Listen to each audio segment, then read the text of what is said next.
Hey, book lovers, welcome back to Shelf Addiction, the podcast where we dive deep into the pages of thriller and fantasy reads. I'm your host, Tamara, and today we are discussing the first book in our new duology, the YA fantasy Six Crimson Cranes. But first, quick heads up, if you crave the full visual experience and want to ditch the ads, head on over to our Patreon. You'll unlock ad-free episodes, exclusive after shows, and other bonus content.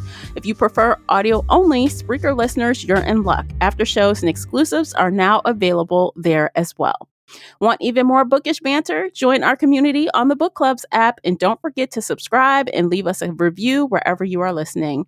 Speaking of community, I'm thrilled to welcome back my fantasy series bestie and co-host, Casey from Heartful of Ink. Welcome back, Casey. Yay, I'm so excited to be here. Yes. Are you excited to talk about today's book? I am, actually. Okay. Yeah. I know you aren't, but I am. Well, I don't know. And we'll see how it goes. You can find links for both of us below in the show notes. So go ahead, click around, do all the things, follow us. We appreciate you for doing that. So before we get started, I just want to remind you, as always, that with book chats, we talk full spoilers here. So spoiler alert, you've been warned. Today, we are discussing Six Crimson Cranes, written by Elizabeth Lim. The audiobook is narrated by Emily Wu Zeller, published July 6, 2021 by Knopf and Listening Library. The hardcover is 456 pages. The unabridged audio is 12 hours and 54 minutes. Casey, would you kindly read the synopsis? I'll read both because there's two of them. Oh, okay. Yeah. So on the hardcover, there's a short little synopsis that says, a princess in exile, a shape-shifting dragon, 6 enchanted cranes, and an unspeakable curse. It will take more than magic to find their way home. Now let's see if I can read the long one just as well. Okay. Shuriyama, the only princess of Kata? Was that how you pronounced it? You know, I don't know. Kaita. Shuriyama, the only Kyoto. princess of Is that it? Kyoto. There's no O in it. Oh, Kyoto? Kiata. Kyoto. I think that's how the narrator pronounced it. Okay. I think. Girl, I don't know. Anyway. Shuriyama, the only princess of Kyoto, has a secret. Forbidden magic runs through her veins. Normally, she conceals it well, but on the morning of her betrothal ceremony, Shuri loses control. At first, her mistake seems like a stroke of luck, forestalling the wedding she never wanted, but it also catches the attention of Rakiyama, her stepmother. A sorceress in her own right, Rakiyama banishes the young princess, turning her brothers into cranes. She warns Shuri that she must speak of it to no one, for with every word that escapes her lips, one of her brothers will die. Penniless, voiceless, and alone, Shuri searches for her brothers, uncovers a dark conspiracy to seize the throne. Only Shuri can set the kingdom to rights, but to do so she must place her trust in a paper bird, a mercurial dragon, and the very boy she fought so hard not to marry. And she must embrace the magic she's been taught all of her life to forswear, no matter the cost. Okay. Well, those are two very different synopses. Very different synopsises. I wonder why they went with the short one on the hardcover. I don't know. It's just like right there on the back. Blurb. Interesting. Okay, so as we do, high level, what'd you think about this book? It was very cute, but I almost wish it was like a middle grade rather than young adult. Like it gave off middle grade vibes. It did give off middle grade. You're right about that. It felt very young. Like she felt way younger than 17. Yeah, it felt like in my mind, I was like visualizing almost a cartoon, just like how the cover art is, like very cartoonish, very whimsical, very. I mean, to me, it felt like I was reading a fairy tale. Oh, absolutely. Like it was really cute, very mythology, fairy tale-esque. Like it was giving off all the cute vibes. Yeah. But like, so she was 17, which means her oldest brother's probably close to 30. And he wasn't married, didn't have his own kids. Like, none of her brothers were married. I was like, I kind of wish I wish her brothers were younger.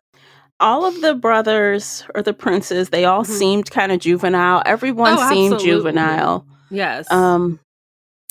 Yeah, I don't know. It was very young feeling, and the author had like one major thing in this book that I couldn't quite figure out. So at first I thought, well, I guess I should say I couldn't figure out why she didn't do the curse appropriately. Like, she made this curse and it didn't really follow through on anything, which annoyed me. So I'm like, okay, that's the youth of it. That's kids, you don't want to. But then there's a scene where Shuri is getting like tortured. So I'm like, well, I don't quite grasp why she didn't have some consequences for her making noises. She had lots of like at least 2 warnings in this book. And then that loud yell of like, I don't know, 3 distinct words. Yeah. And there was like, no consequence. Out. Yeah. So that bothered me, like, because this whole book is like rooted in the curse that was given to her. Absolutely, yes. So that was my biggest hang up. I'm like, you gotta be kidding me. No, it was too sweet of a book, if that makes sense. Like, only the bad guys died. Only the bad guys got their comeuppance. One of the brothers probably should have died, if not 3 of them, because she spoke out loud.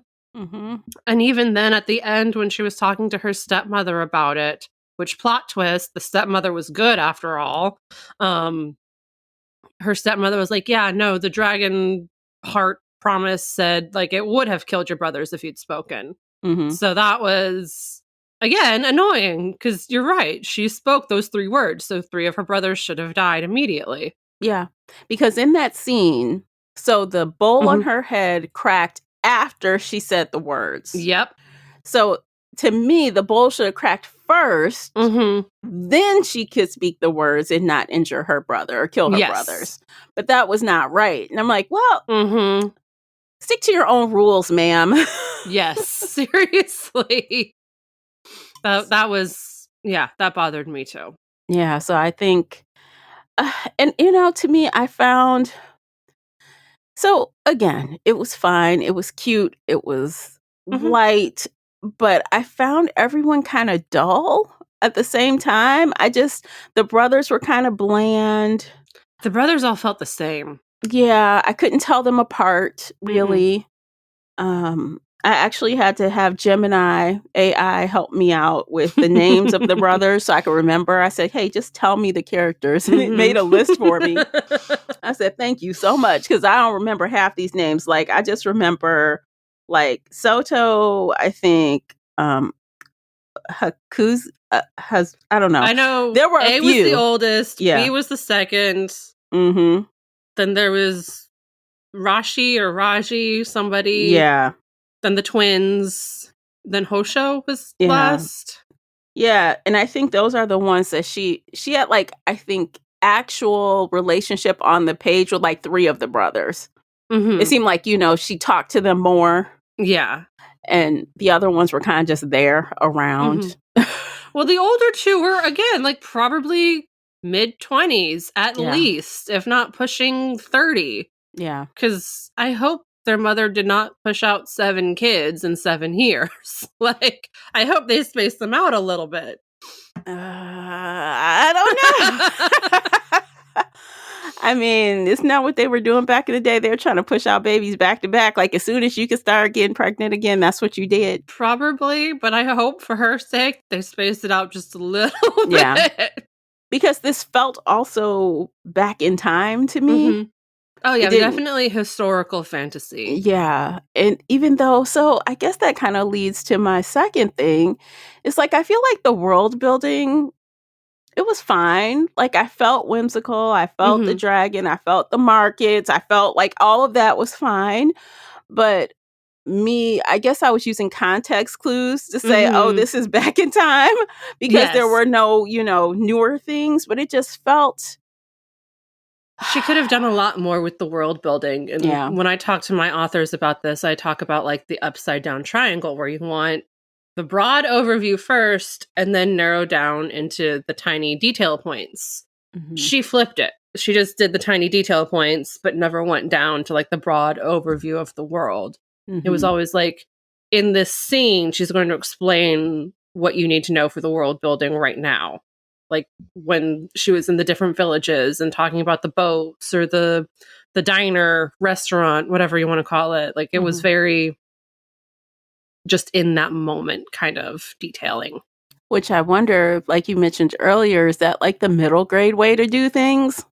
I think so. I think that is definitely more of a, again, like this felt like it was written for really little kids who probably can't pay attention or don't really understand a lot of like the big world building stuff. Mm-hmm. Yeah, that's what it seemed like. So, it was fine to take a break from what I was reading to do something like this.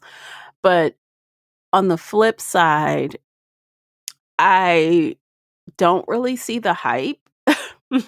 Like, it's fine. It's cute. It's really cute. But I enjoyed it for its cuteness because my brain has been Swiss cheese. My brain is not working. I recently had surgery, so like brain is gone. And this was just like so light and fluffy, and I didn't have to like do a lot of thinking. It was just very easy to follow along. And it's like I feel like I'm in a fairy tale. I feel like this is really cute. Yeah.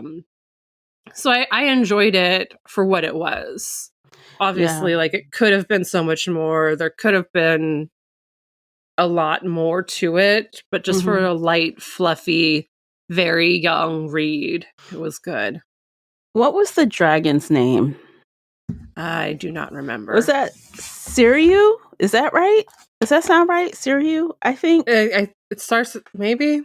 Yeah, I think it's him. I think. But my thing with... Okay, so I thought at first the author was going to have us in some kind of, love triangle. Love triangle. I think that's coming in the next book. Because obviously he is very jealous of the prince. He's very jealous of the prince, and the prince is like, you get to go be with the dragon. And I think we should have had more time with him on the page. The prince or the dragon? The dragon. I'm pretty sure that's the next book. But yes. Okay, but the prince is going to be... Well, no, I don't she think left the prince it. Yeah, is she left him I think behind. it's going to be her and the dragon. So I guess flip situations, and now she'll have time to fawn over the dragon guy, I guess. I don't know. But I kind of wanted more of that, like, forward in the story, because she was, like, all in love with the prince, like, immediately. It was very fairy tale. Here's a cute boy. He's kind of plain, but I want to look at him and think about him and talk to him. Like, it was so fairy tale YA. And, like, again, we're kind of lacking the details a little bit. Like, tell me why the prince, aka she's betrothed to him, they're supposed to get married. Why does he like her so quick? You telling me some soup is the key? That's it? He cannot... That's the key to a man's heart is good soup. Yeah, because he can't see her face. She cannot speak to him. And actually, I'm glad she was able to speak at the end. Because I'm like, I don't know if I could read another book of this chick, like, mouthing words and people can just understand her. Most of them. Some of them couldn't, but he seemed to understand just fine. Well, he thought she was the princess from the start. And he kind of explained that. He did a little bit. Because she did the little dance. And he was like, I noticed you do the dance and you have the same dimple. It was supposed to be like fairy tale cute. No. He saw her so many years ago. They were children the last time he saw her. Yes. People look very different 10 years later. Except your dimple's going to be the same. Okay, I'll let it go. No, you're right. It's so...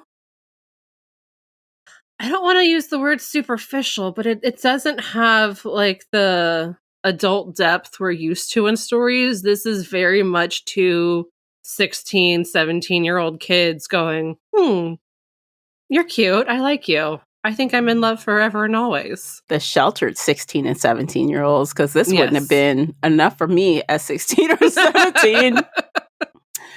They're princes and princesses, you know. I don't think I was ever into princes and princesses.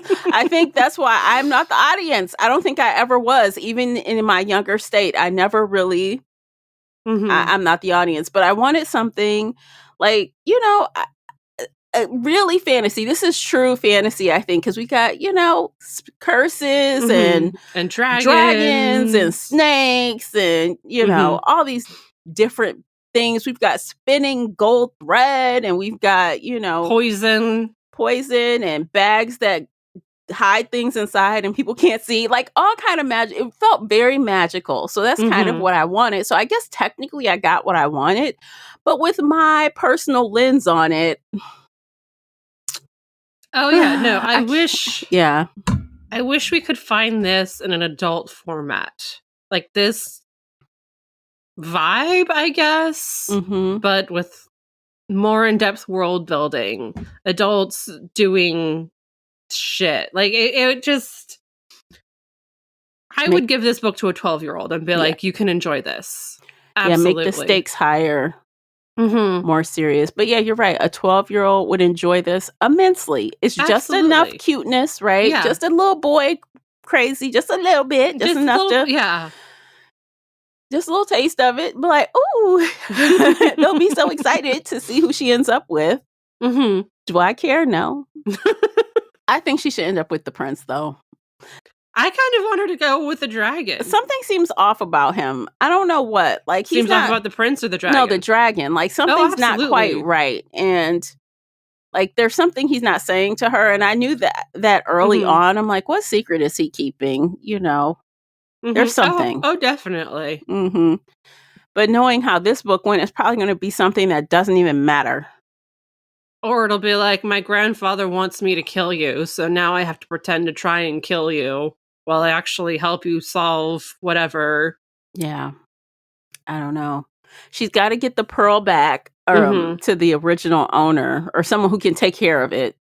And that's not the dragon's father or grandfather. I don't know. Grandfather.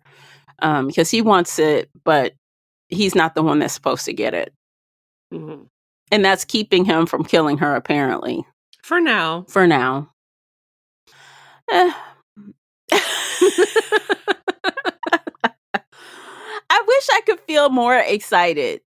I really do. I am actually excited to see more about the dragon world. Yeah. I'm hoping she's going to do a lot more world building with it and not just kind of like point it out in scenes, but more because our princess here is going to be learning about the world too. Like, it's not her world. So I'm hoping there's going to be more depth to the world building.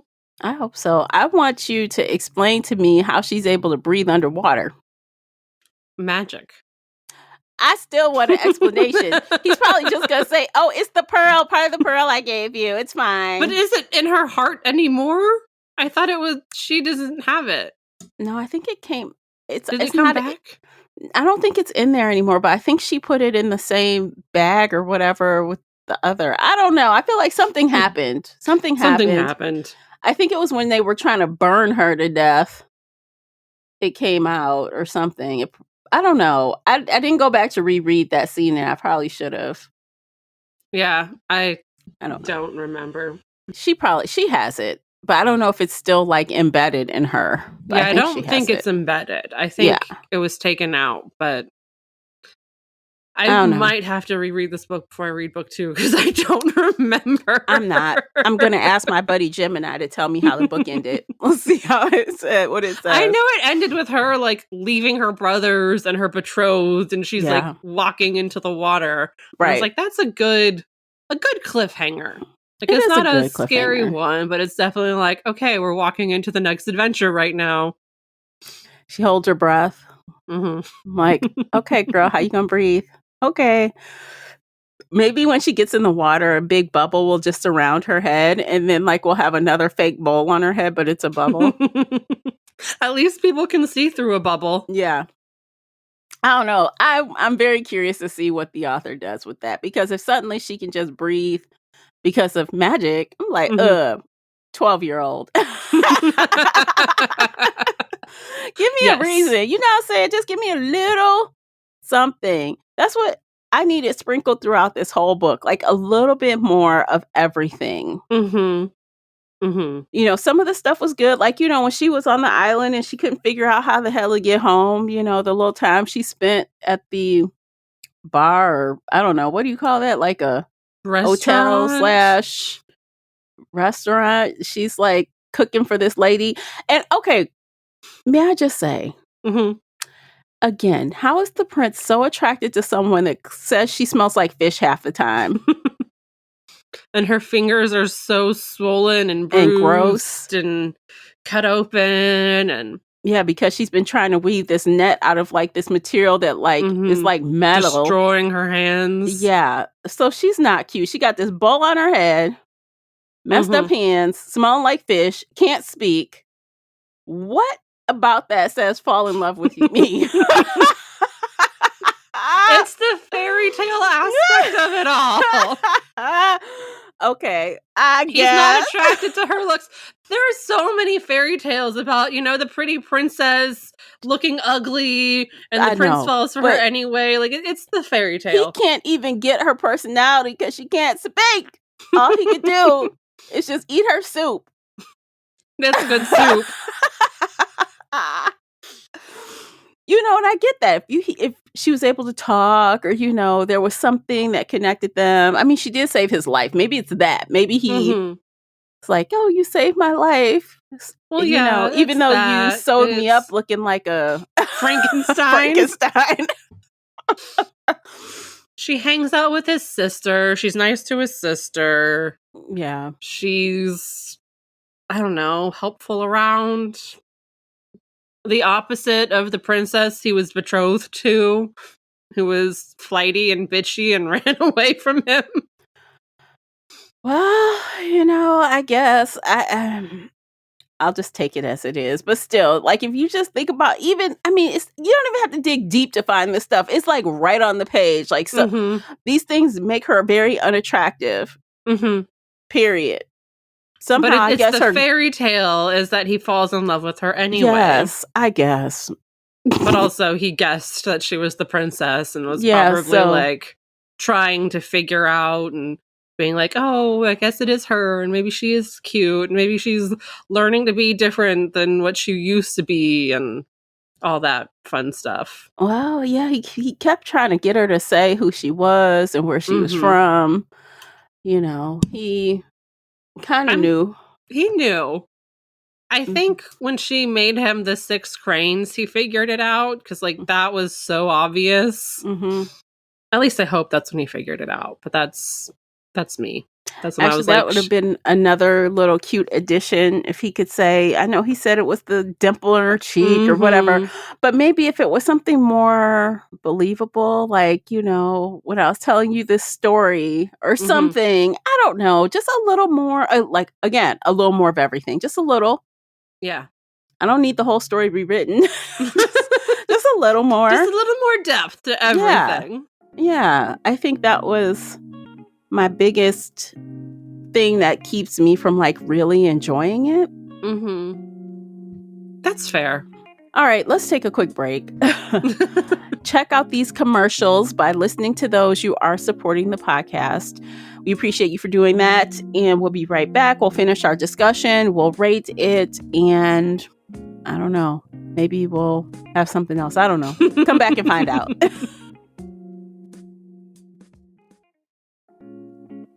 Welcome back, guys.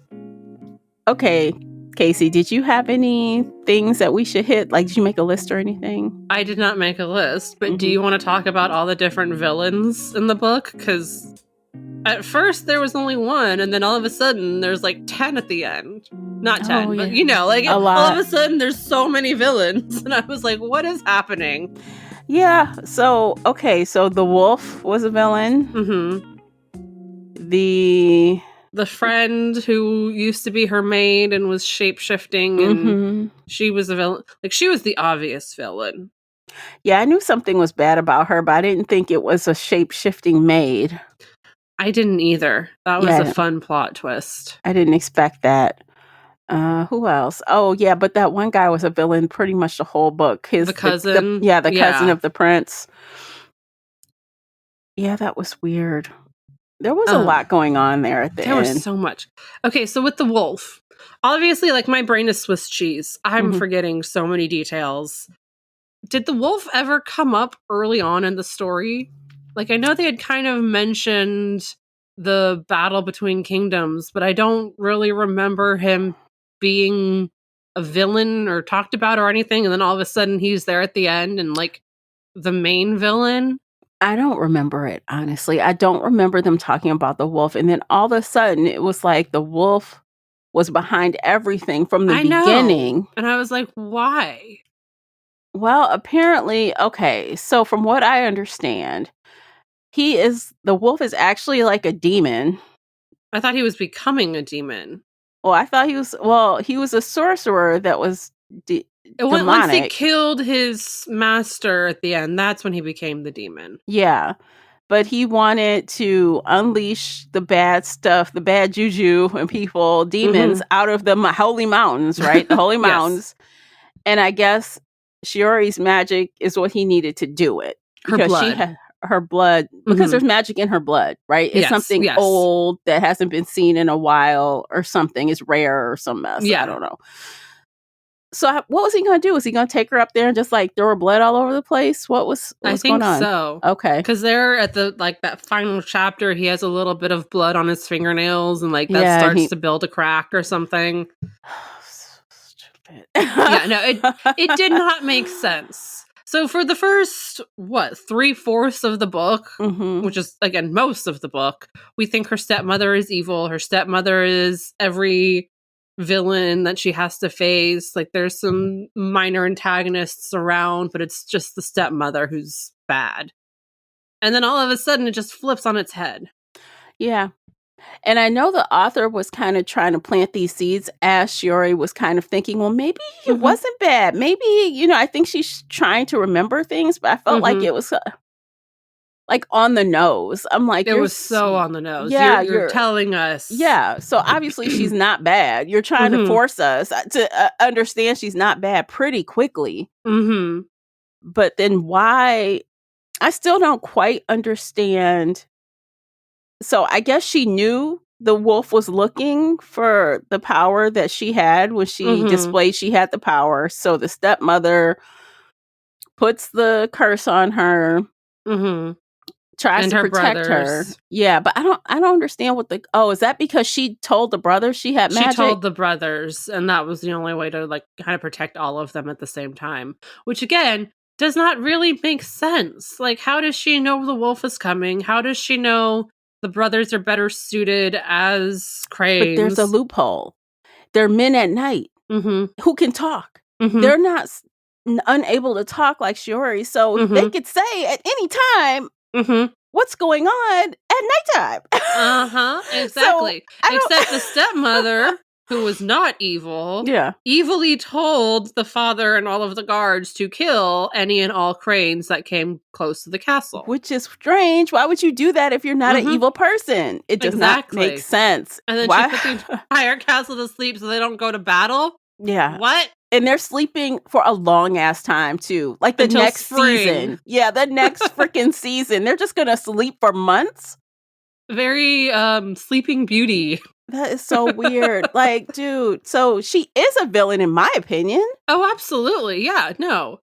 That whole time at the very end, I kept expecting her to like evilly laugh. Like, there was that scene where she's like, help me, give me your powers, because I'm too weak to do it. And I was like, no, don't do it. She's going to take your powers. And then she didn't. And then she said something else about like, meld with me or something. And I was like, don't do it. She's going to be evil again. And then she wasn't. I was like, okay, this is weird. It is weird. It's giving like, okay, so did you ever watch Once Upon a Time? Oh my God, yes. It's giving Regina. It's giving Regina. Like, she is bad, but she wants to do some things good, right? She wants to be good, but she does everything the wrong way. yes. Because she's inherently bad. Yes. So she's like, this is a good thing I'm doing, but I'm going to do it in the baddest way I can because I'm bad. That's how this stepmother acts. Like, what are you doing? Yes. Yes. What are you doing? What is happening? Yeah. Yeah. No, I was expecting plot twist right there at the end. I was expecting her to like steal the magic, steal this, steal that. But instead we got this really long, drawn out villain story origin arc something. Mm-hmm. I don't know. I think we were supposed to cry, but I was just way too confused. Crying. I'm like, what? I mean, sure, I was crying over her stepmother and like sad. And I was like, I think we're supposed to feel sad, but I don't.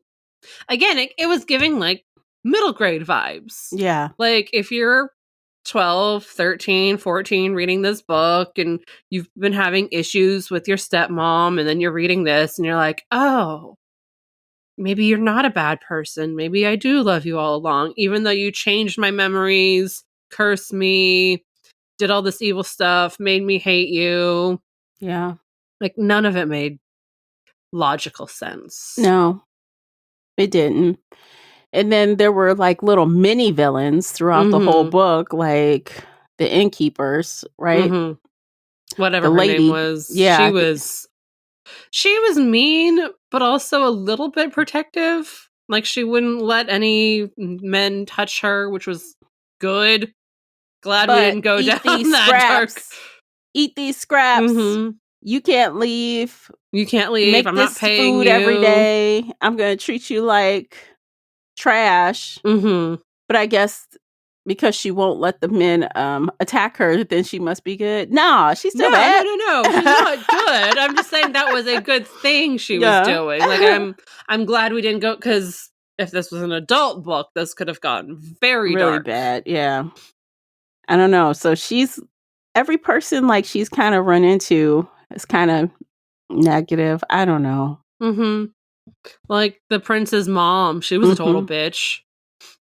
I did not like her at all. What is going to happen when she realized that was her daughter-in-law the whole time? She's probably going to be like, oh, no.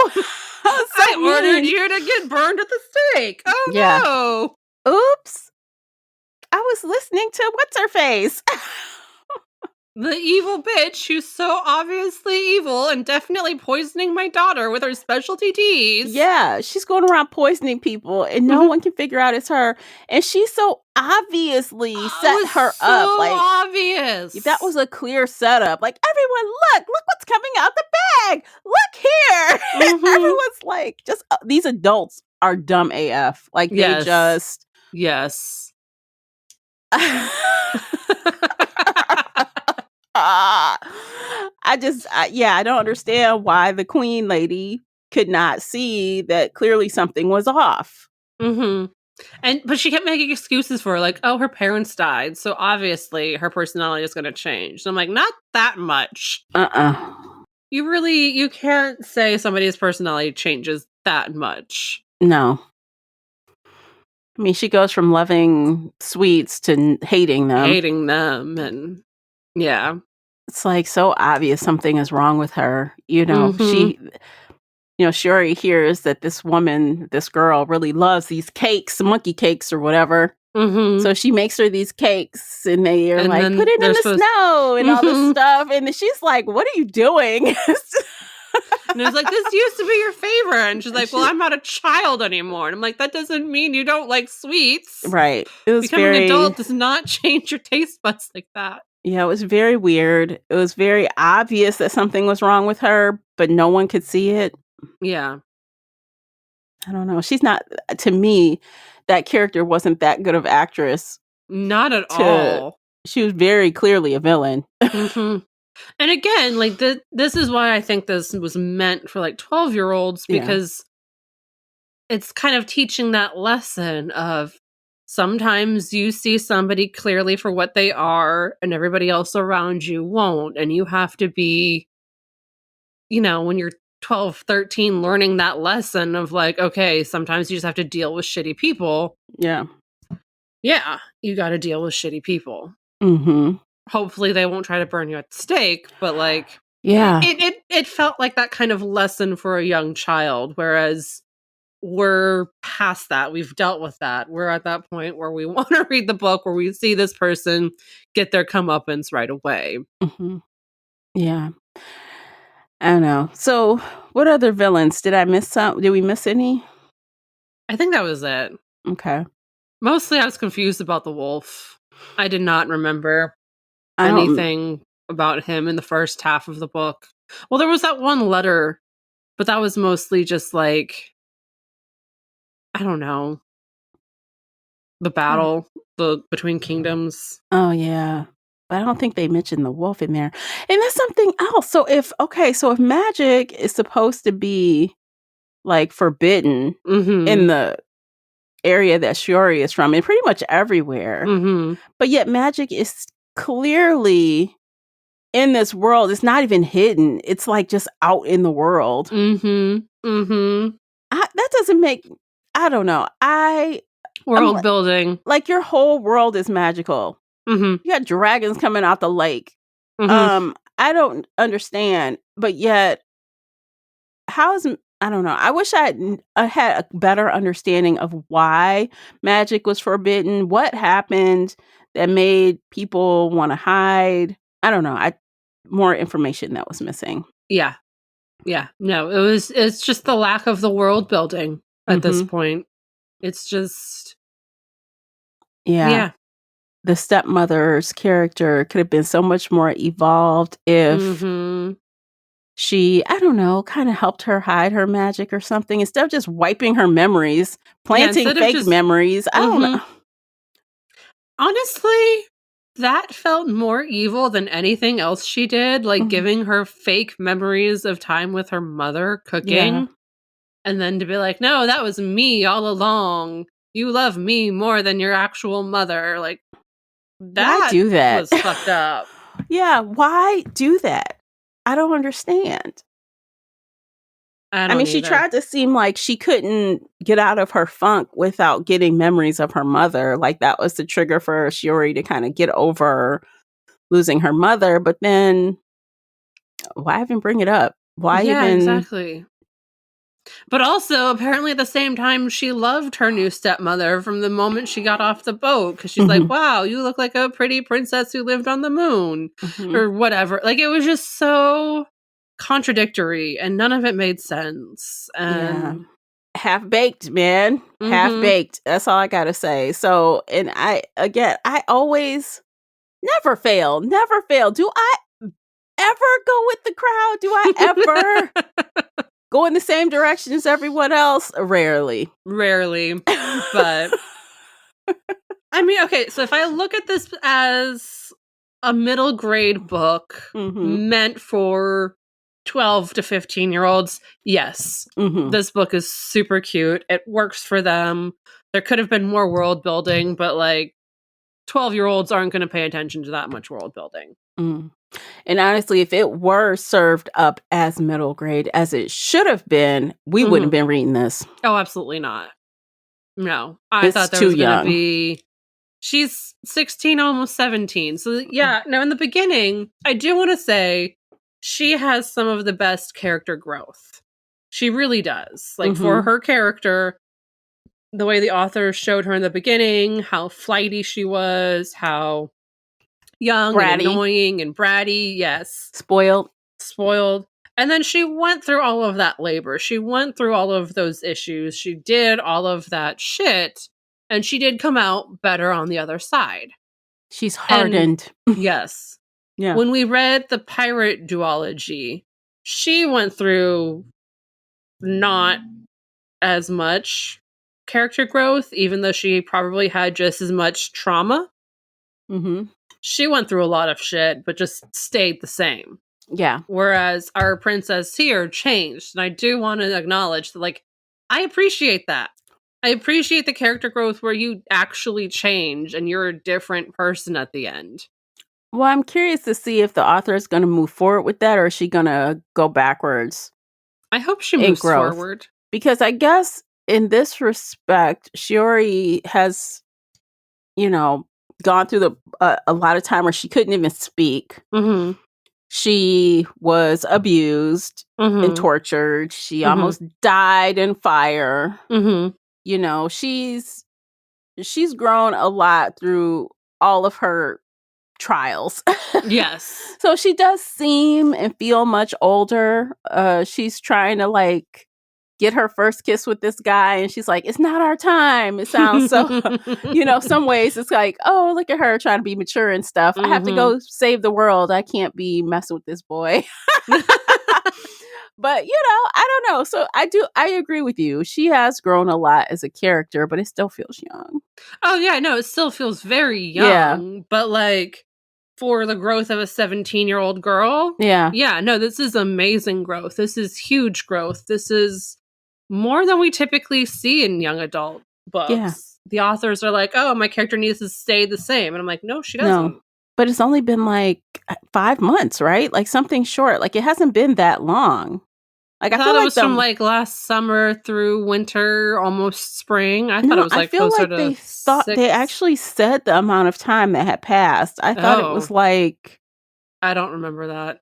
My brain is Swiss cheese. I don't remember. Okay. When she left, I feel like it was like the end of summer because remember the dragon was like, I'll be back in your winter, right? Spring. Your spring. Yes. Okay. And so, yeah, they were doing some kind of end of summer festival or something. Okay, yes. So she spent the fall on the island with her brothers and then winter in the palace. Okay, so yeah, 6 months. So, I mean, that's a lot of growth really short. That's a lot of traumatic things happening to someone really quickly. Oh, back to back. Absolutely.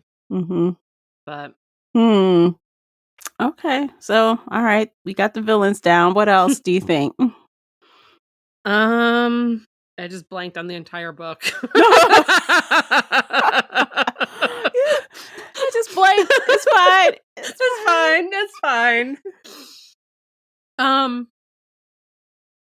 Yeah, I think I'm done. Okay. Like I can't think of anything else.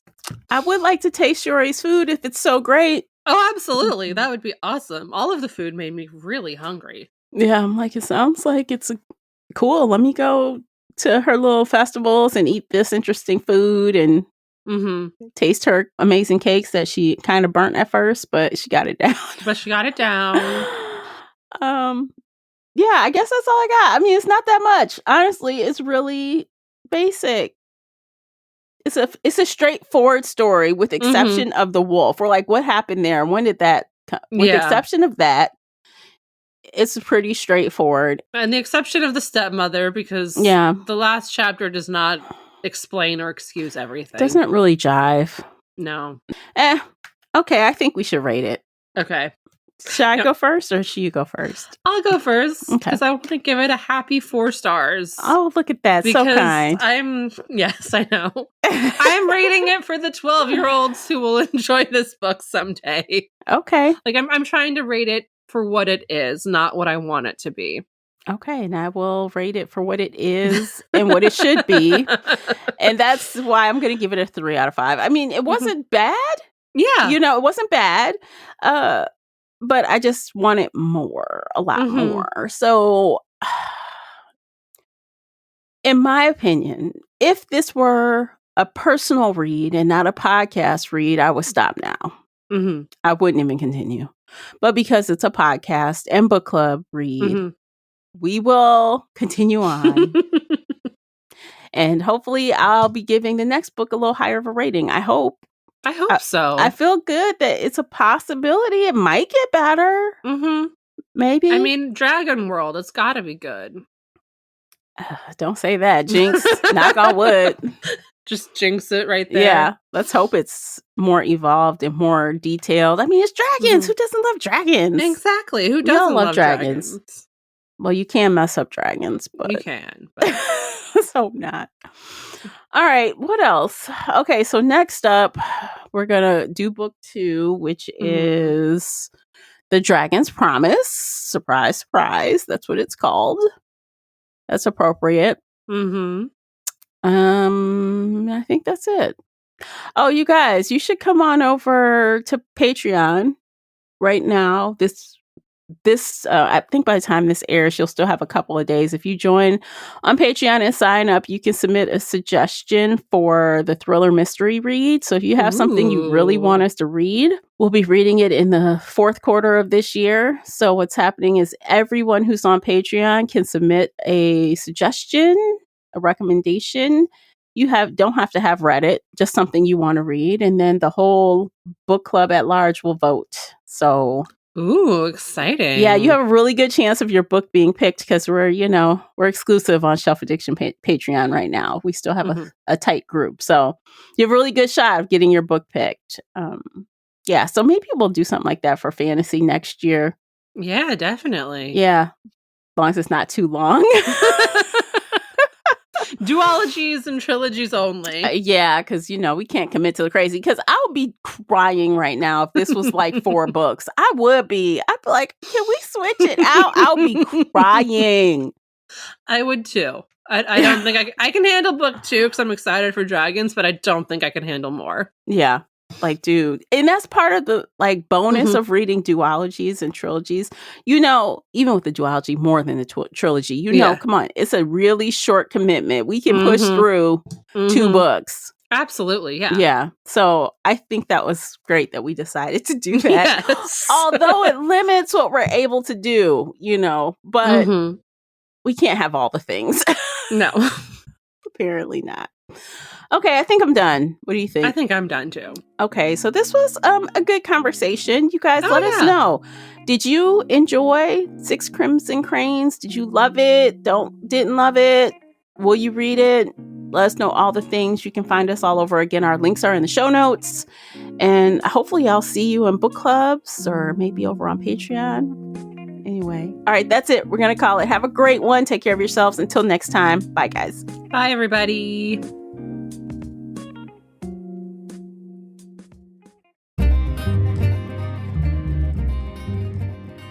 Did you enjoy today's episode? If so, please head over to Apple Podcast or Spotify and leave a positive 5-star review.